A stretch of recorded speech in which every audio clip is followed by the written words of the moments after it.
The airport was buzzing with the usual chaos of travelers dragging suitcases, flight numbers echoing over the loudspeakers, and children tugging on parents' hands. Among the sea of faces, two teenage twin girls walked side by side, their braids bouncing with each step, laughter spilling from their lips. They held their boarding passes tightly, the excitement of their first trip without their parents lighting up their eyes. For them, this was more than just a flight. It was independence, freedom, and the thrill of stepping into the world on their own. But that excitement ended the moment they reached the gate. A gate agent, eyes narrowed and lips pressed into a thin line, scanned their tickets. Instead of the welcoming beep that usually followed, the woman held on to the passes, her gaze fixed on the twins with a skepticism that didn't belong there.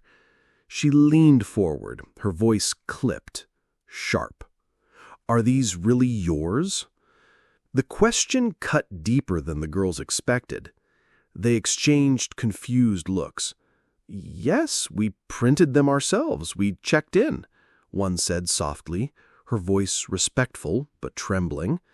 The agent didn't budge. She looked them up and down, pausing on their brown skin, the rhythm of her disapproval clear in every gesture.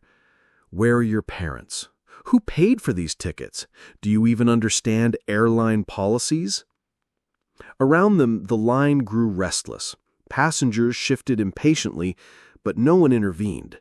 The twins felt the sting of humiliation, heat rising in their cheeks. They weren't being asked about safety or paperwork. They were being accused, judged, and blocked from boarding, for one unspoken reason. The younger twin swallowed hard, trying to remain calm. "We're traveling on our own. Everything is in order. Please, just scan the passes." But the woman's smirk widened, her body leaning back in dismissal. "Not until I'm satisfied. You don't look like you belong here." The words hung heavy in the air, coded in the kind of prejudice that needed no explanation. The girls, once so eager, now stood frozen, feeling small in a crowd that chose silence over solidarity. Their dream trip had already turned into a nightmare.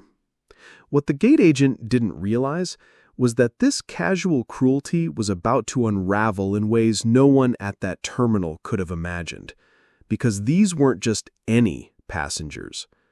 They were the daughters of a man whose next phone call could change everything. Airports are supposed to be the great equalizers. Everyone moves through the same lines, passes through the same security, and sits in the same waiting areas bound by the same schedules. For the twin girls, that belief had always been comforting. They trusted that the system, flawed as it was, would at least treat them fairly. But standing at that gate, they realized how quickly dignity could be stripped away when someone in power decided their skin color was a reason to doubt them. The gate agent tapped the edge of their boarding passes against the counter, not scanning them, not moving, just staring with the calculated patience of someone who knew she could hold up an entire line and face no consequences. Her silence was a weapon. The girls tried again. "Ma'am, we checked in. Our luggage is already on the plane. Please, we just want to board." Their voices carried not just urgency, but embarrassment. They could feel the eyes of strangers behind them, dozens of travelers watching two young black girls stand powerless in front of a woman who seemed to enjoy stretching the moment out. Whispers began to ripple through the line. Some muttered about delays, others exchanged uneasy looks, but no one stepped forward. The agent tilted her head, her smile tight, almost mocking. "If you can't answer my questions clearly, then maybe you don't belong on this flight. Maybe you should step aside until we figure this out." Step aside. The phrase stung. It wasn't a request. It was a command designed to remind them of their place. And right then, their place wasn't inside the aircraft like everyone else. Their place, according to her, was on the outside looking in. The older twin clenched her fists at her sides, determined not to let tears fall. Everything is in order. You can check. Call a supervisor if you want. We've done nothing wrong." But instead of acknowledging their composure, the agent doubled down, her voice louder now, pulling the attention of even more passengers. "I said step aside. Do you not understand instructions? You're holding everyone up." The humiliation landed heavier than their suitcases ever could. The trip they had spent weeks planning, picking outfits, saving up spending money, imagining the fun they would finally have away from school and stress, was unraveling in front of strangers who would only remember them as the girls who caused a scene. And yet, amid the despair, a quiet defiance flickered in their eyes. They weren't raised to accept injustice as normal. Still, at that moment, they were just two teenagers against an entire system that often protected authority, not the vulnerable. The passengers sighed, rolling their eyes as if the girls themselves were the inconvenience.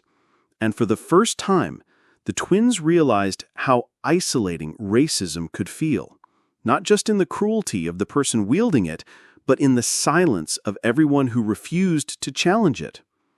The younger twin's voice broke as she tried one last plea. "Please, just let us on. We only want to board like everyone else." The agent folded her arms unmoved. "Not happening. Not until I say so." That single sentence carried the weight of arrogance and finality, as if the authority to ruin a family's plans was hers to enjoy. And in that instant, the vacation the girls had dreamed of felt ruined before it had even begun. But what the agent saw as her power play was in truth the unraveling of her own control, because this confrontation was not going to stay buried at a single boarding gate. The twins' humiliation was about to turn into the airline's worst nightmare. Behind every act of casual cruelty lies a culture that quietly allows it to thrive. The woman at the gate wasn't acting in isolation.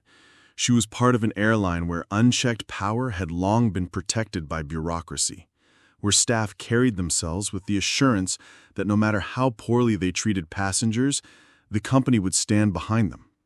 She wasn't new to this game.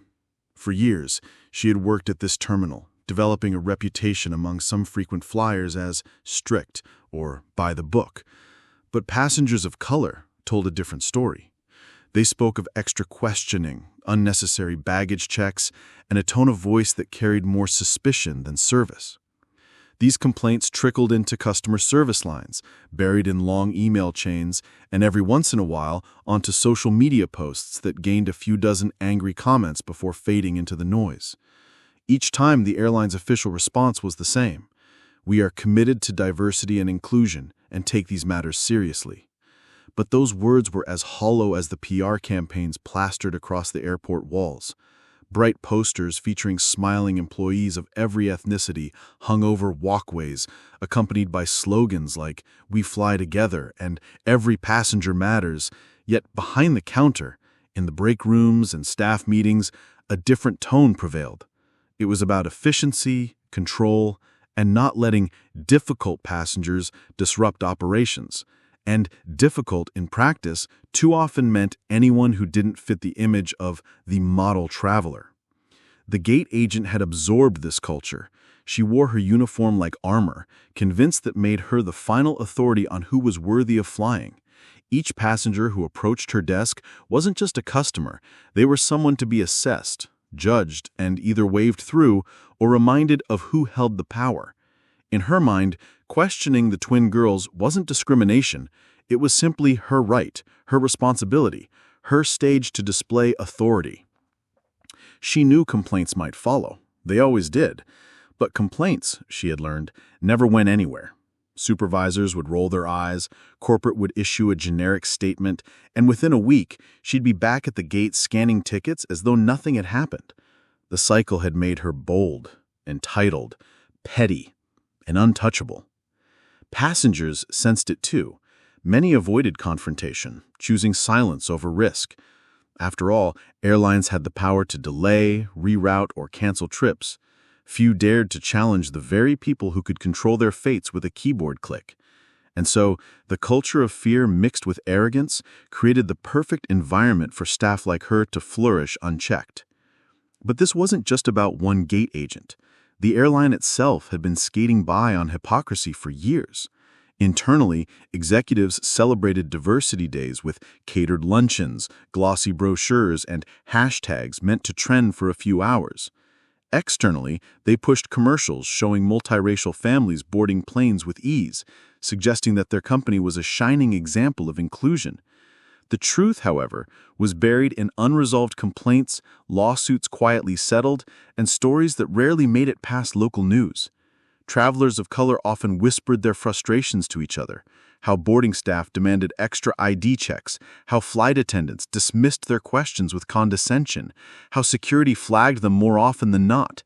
Each story was dismissed as isolated, each incident chalked up to miscommunication. But together, they painted a picture too obvious to ignore, unless, of course, you were the airline determined to ignore it. The woman at the gate embodied this hypocrisy perfectly. To her coworkers, she was efficient, reliable, someone who kept order. To management, she was just another name in a system that valued compliance over compassion. To the passengers she demeaned, she was the face of an airline that preached equality but practiced something else entirely. And that was why when she looked down at the boarding passes of the two twin girls and decided to play her game, she did so with complete confidence. She had no reason to think anyone would stop her. Why would this day be any different from the dozens of other times she had flexed her authority and walked away unscathed? The smirk she wore as she told them to step aside wasn't just personal arrogance. It was corporate arrogance. It was years of watching passengers complain without consequence. It was years of believing that power was hers to wield, unchecked, unchallenged, and unquestioned.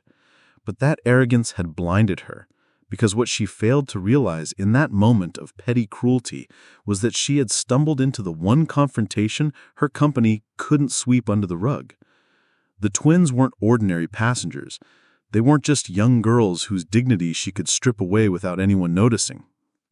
No, this time, she had chosen the wrong family, and her decision was about to bring consequences she never imagined.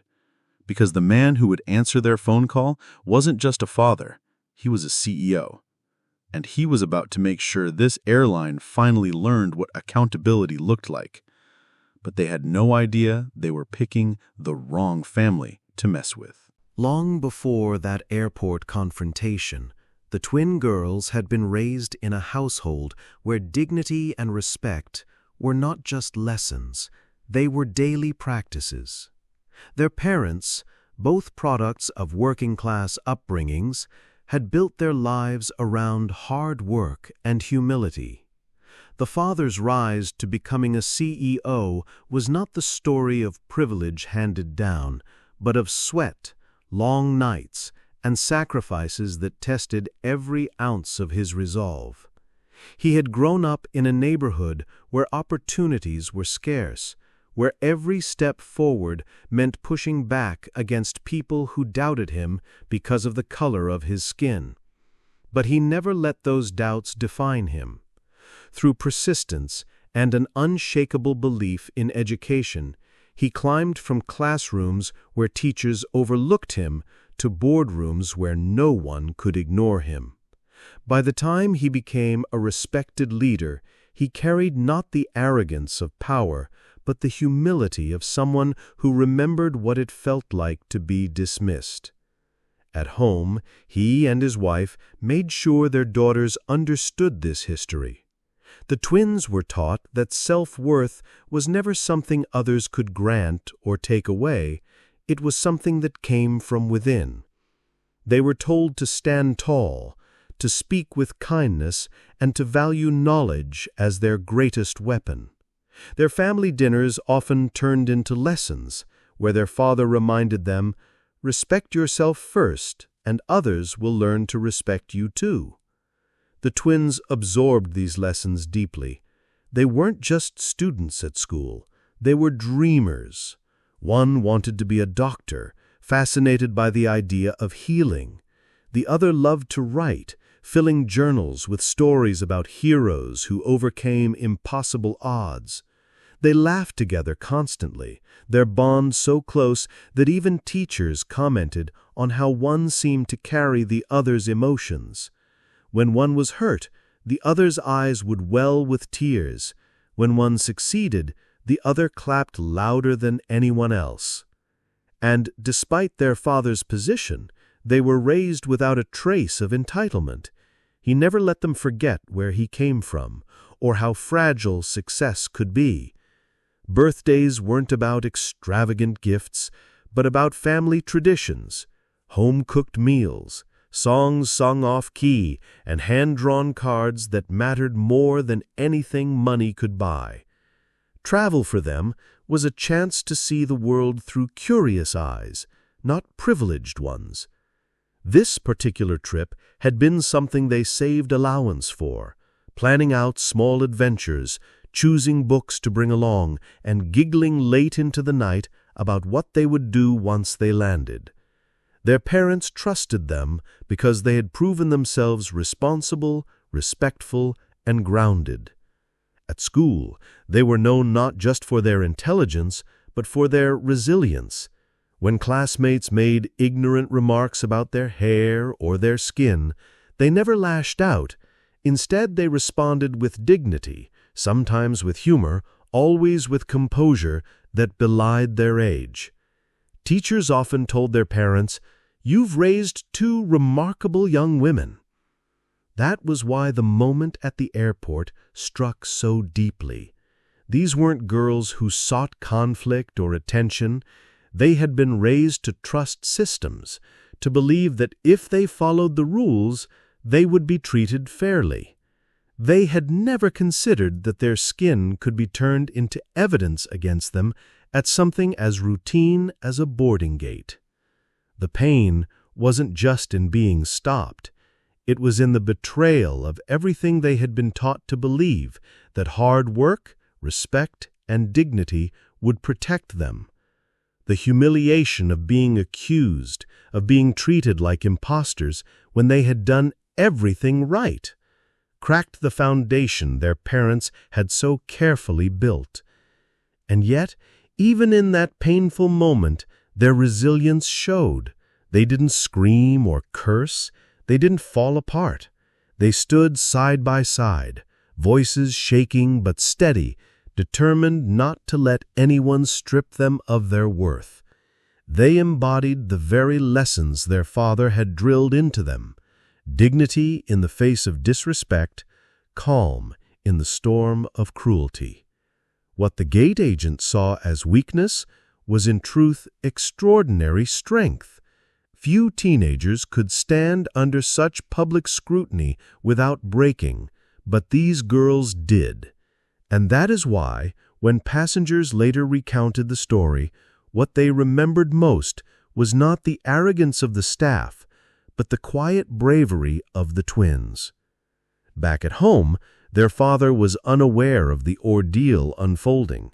He was in the middle of a meeting, surrounded by executives, charts glowing on screens, his calm voice guiding decisions worth millions. To his colleagues, he was the picture of authority and wisdom, the leader who had taken their company through storms and triumphs alike. To his daughters, he was simply Dad, the man who read them bedtime stories long after they could read themselves, the man who taught them to ride bikes and picked them up when they fell, the man who never let his success overshadow his role as their protector.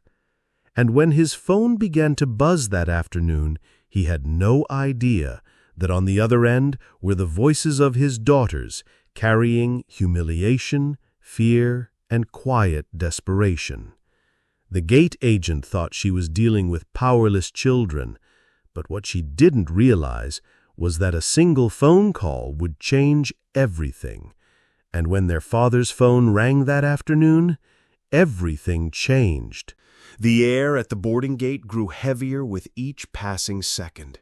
What had started as quiet resistance from the staff member turned into a full-blown confrontation, loud enough to draw stares from travelers slouched in chairs nearby. The gate agent's voice, sharp and commanding, sliced through the hum of the terminal like a blade. "I told you already," she barked, waving the boarding passes in the air as though they were fraudulent documents. "Step aside. You're not getting on this plane until I'm satisfied."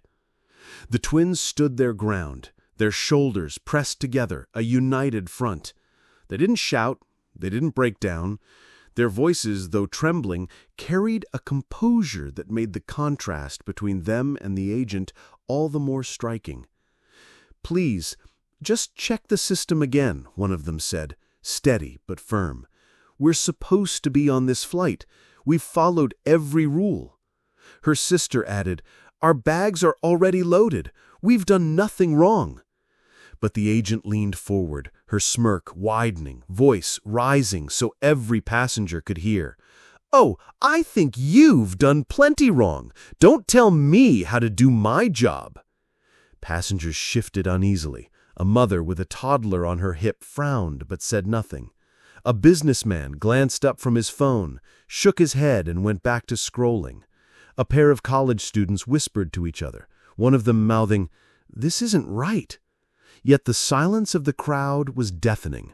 Their discomfort hung in the air, but no one was willing to step into the storm.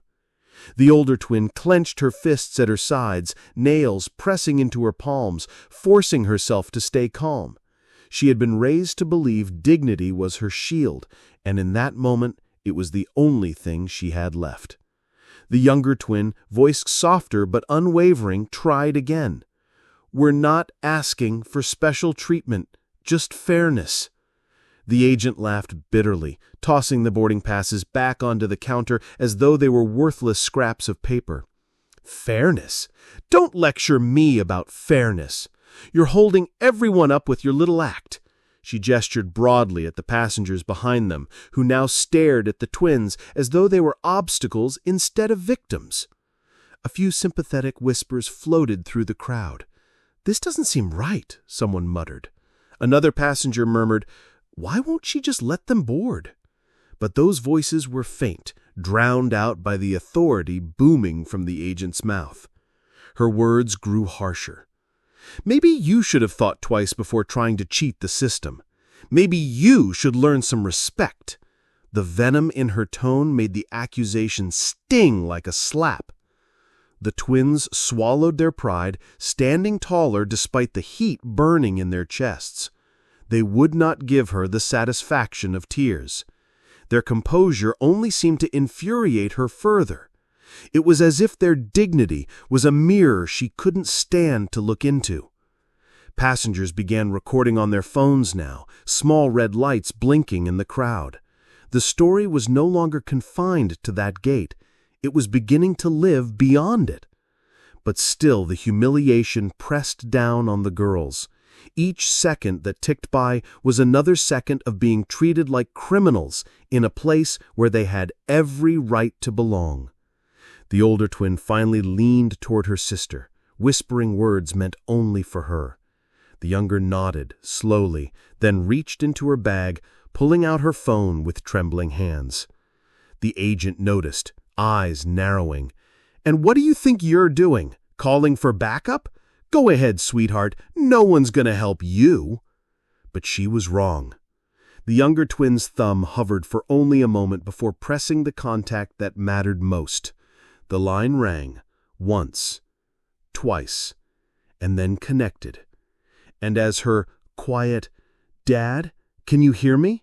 broke the tension, an eerie silence fell across the gate. Then one of the girls made the call, and silence fell across the gate. The younger twin's voice trembled as she pressed the phone to her ear. Around her, the gate had fallen into an uncanny hush, passengers leaning forward, straining to catch the words spilling from her lips. "Dad, can you hear me?" On the other end, the father's voice was calm, steady, the kind of voice that had reassured them since childhood. "Yes, sweetheart. What's wrong?" Her throat tightened, but she forced the words out. "They won't let us board. We've done everything right, but they're saying we don't belong."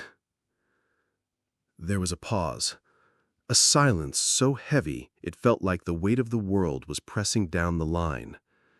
When he finally spoke again, his tone carried no anger, only measured clarity. "Put me on speaker." The twins obeyed. The sound of his voice filled the air around the gate counter, deep and commanding, yet calm enough to make the crowd lean in. "This is their father," he said evenly. "My daughters have checked in, their luggage is loaded, their boarding passes are valid. Why are they being denied entry to this flight?" The gate agent blinked, her smirk faltering, but she quickly tried to regain control. "Sir, with all due respect, this is standard procedure. I couldn't answer her questions clearly. I was just ensuring..." "Ensuring what?" His voice cut through her excuses like glass shattering. "Ensuring that two young black girls are humiliated in front of a crowd? Ensuring that your personal bias matters more than company policy? Ensuring that you strip paying customers of dignity because you can?" The murmurs in the terminal grew louder. Passengers exchanged glances, some nodding, others shaking their heads in disbelief. The gate agent's posture stiffened, but her words stumbled now, her authority slipping like sand through her fingers. "Sir, I'm just doing my job." "No," he said firmly. "You are abusing it, and you will regret it." With that, he asked his daughters to step aside for a moment. Then he ended the call. For a few seconds, the agent's confidence flickered back. She exhaled, muttering under her breath. "Empty threats. Everyone complains." But her words were shaky, her eyes darting toward the passengers now filming openly. What she didn't realize was that their father wasn't dialing customer service. He was calling headquarters, directly. Inside the airline's corporate tower, phones began to ring. Assistants scrambled. Executives pulled from meetings, whispers spreading like wildfire. The CEO's daughters were stopped at a gate by one of our own. Managers at the terminal received urgent calls within minutes. Radios crackled. Supervisors sprinted down corridors, their faces pale, the color draining as they realized the magnitude of what was unfolding. This wasn't an ordinary complaint. This wasn't an incident they could sweep under a rug with a bland apology. This was personal, and it had reached the very top of the chain. Back at the gate, the atmosphere shifted palpably. The once smug agent was now visibly uneasy, her fingers drumming nervously against the counter. She glanced over her shoulder, waiting for backup that suddenly seemed slow to arrive. Passengers whispered loudly now, no longer hiding their disgust. "They were just trying to board." "This is embarrassing," another muttered. Cameras captured everything, and the sense of inevitability hung heavy. Something big was about to break. Then the supervisors arrived. They didn't walk. They rushed, nearly stumbling over each other to get to the counter. Their eyes widened as they saw the twins, still standing side by side, still holding their dignity intact. One of the supervisors pulled the agent aside, his whisper harsh, panicked. The crowd couldn't hear the exact words, but the message was clear. She was in trouble. The agent's face drained of color. Her arrogance, so bold minutes ago, crumbled into visible fear. Her lips moved quickly, excuses spilling out, but the supervisors weren't listening. They knew the damage had already been done. The older twin straightened her shoulders, watching silently as the people who once mocked her now stumbled over themselves in apology. The younger squeezed her sister's hand, the phone still clutched tightly in her grip, as if holding on to the lifeline that their father had provided. Moments later, the boarding scanner beeped at last, the sound sharp and final, like a verdict delivered. Their passes were accepted without hesitation, the green light flashing approval that should have come without question in the first place. But before the girl stepped forward, another message came through the supervisor's radio. The order was chilling in its authority. Shut it down. All flights. Effective immediately. The supervisors froze. One whispered, "All flights?" The other nodded gravely. "That's the order. HQ just called. Every flight out of this terminal is grounded until notice." Gasps rippled through the passengers. The news spread like lightning. An entire airline brought to its knees because two young girls had been humiliated by one of its own. The weight of the decision was staggering. Schedules collapsed, departures canceled, a storm of disruption sweeping across terminals. And yet no one could deny the reason behind it.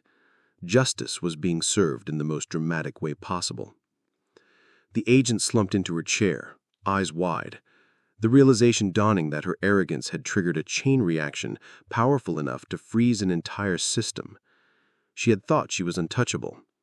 Now she sat powerless, reduced to silence. The twins finally walked through the gate, their heads high, dignity restored not by an apology, but by the truth that their father had forced into the open. The crowd parted for them, some offering nods of respect, others whispering words of support. They didn't gloat. They didn't sneer. They carried themselves with the same grace they had shown throughout the ordeal. But as they disappeared down the jet bridge, passengers and staff alike knew this wasn't the end. This was only the beginning, because the story was no longer confined to a gate, or even to an airport. It was about to explode across the nation. But the story didn't end at the gate. It exploded across the nation. By the time the twins' plane touched down, the story had already left the airport and surged into the digital bloodstream of the nation. Passengers who had filmed the confrontation uploaded their clips within minutes.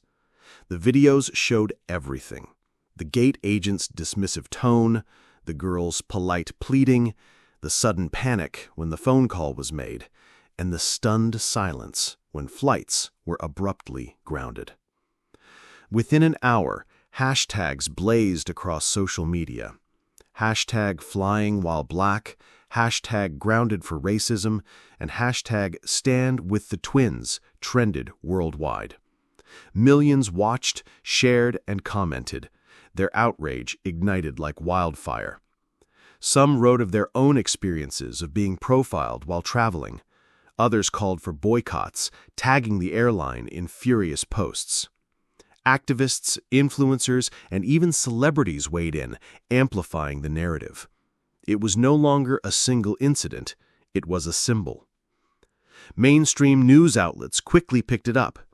Morning shows ran the footage on loop, framing it as a moment that exposed the gap between corporate slogans and lived reality. Headlines screamed across front pages. Twins denied boarding, airline faces racism scandal, and CEO's daughters humiliated, flights grounded in protest.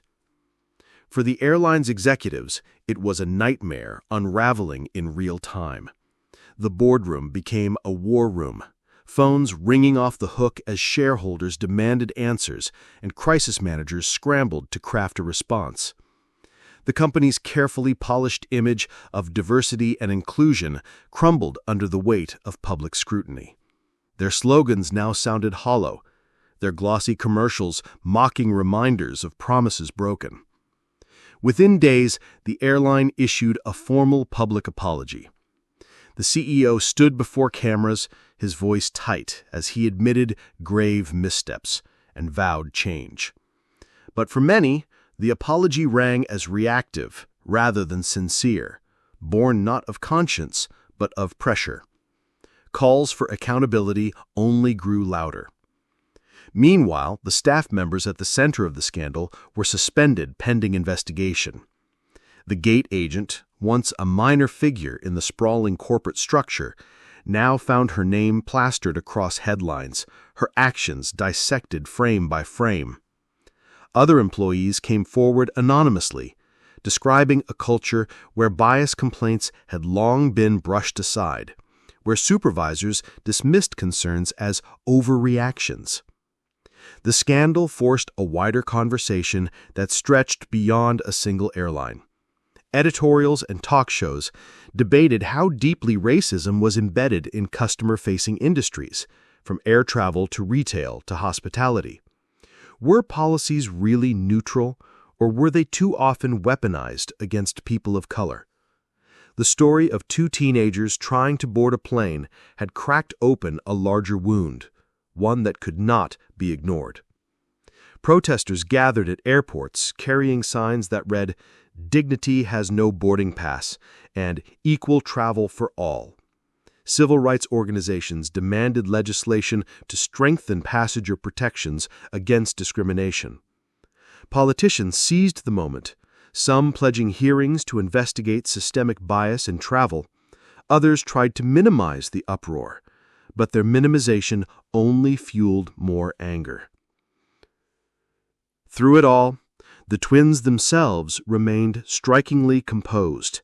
They did not lash out, nor did they wallow in victimhood.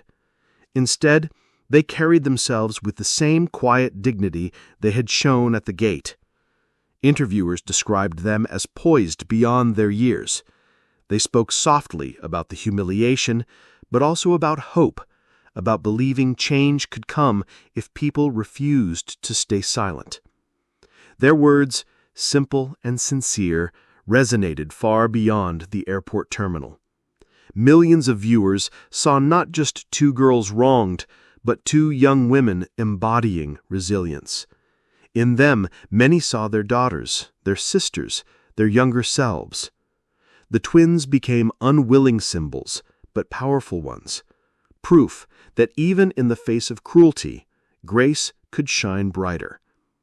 The airline reeled, scrambling to contain the damage, but the narrative was out of its control now. This was no longer about one corporation's reputation. It had become a cultural moment, a reckoning, a story about power, prejudice, and the refusal to be diminished. And at the center of the storm, the twins stood tall, their innocence and courage inspiring a nation hungry for justice. Yet through all the chaos, the twins carried themselves with dignity that inspired millions. When the noise of scandal began to settle, what remained wasn't just outrage, it was a story of dignity. The twins' ordeal revealed how deeply prejudice could wound, but it also showed how grace under fire could cut deeper than hate ever could. Their composure in that crowded gate was more powerful than the insults hurled at them, more lasting than the humiliation forced upon them. For their father, the moment had been more than a clash of corporate power. Yes, he had the authority to ground flights and force accountability, but at his core, he was still a parent. When he picked up the phone that day, he wasn't just a CEO leveraging influence. He was a father who could not stand idle while his daughters were stripped of dignity. His action was not just about punishing an airline, it was about protecting the innocence and humanity of his children. And in that, millions of parents saw themselves. The truth was clear. Racism feeds on silence. It grows strongest when its victims are isolated, when bystanders look away, when institutions bury complaints under paperwork and excuses. But when confronted, when voices speak, when cameras roll, when courage stands tall, racism shrinks. That gate agent's authority had seemed absolute until the twins' quiet persistence revealed it for what it was: fragile, arrogant, built on nothing but prejudice. The universal lesson lingered long after the headlines faded. Injustice may humiliate, but it cannot define. What defines us is how we respond, whether we allow hate to harden us or whether we meet it with dignity that refuses to bend. The twins did not scream, did not retaliate, did not lash out. Instead, they showed the world that resilience could be its own act of defiance. Their story became a mirror for society. How many times had others been turned away, dismissed, or degraded without cameras to capture it? How many parents had comforted children after similar wounds? The difference here was visibility, but the lesson reached beyond one viral moment. True equality will never be gifted by those in power. It must be demanded, embodied, and lived by those who refuse to bow. And so the story closed not on bitterness, but on hope. The twins reminded us that the fight for dignity is not abstract. It happens in ticket lines, classrooms, offices, and streets. It happens wherever someone dares to say, "We belong, we matter, we will not be silenced." Theirs was more than a family's victory. It was a call to millions who had ever been made to feel small. Your worth is not decided by gatekeepers. Your humanity cannot be revoked by prejudice. Your dignity, once claimed, is unshakable. In that truth, the audience found not only validation, but inspiration. The twins had shown that hate may roar, but dignity endures. And in the end, it is humanity, not arrogance, not cruelty, that carries the day. Because while injustice may humiliate, it can never define. Airline denies twin black girls, but one call brought it all down. The title says it all. What began as an act of arrogance at a boarding gate ended with truth shattering that arrogance into pieces. Two young girls, stripped of dignity in public, stood tall. One phone call turned humiliation into accountability, and the world watched as justice unfolded in real time. This wasn't just about an airline, a staff member, or even a CEO's authority. It was about something much larger. The idea that dignity is not negotiable, that no amount of prejudice can erase humanity, that when injustice rears its head, it takes only one voice, firm, unwavering, to expose it for what it really is. The twins' story is a reminder for all of us. Racism thrives in silence, but it collapses under courage.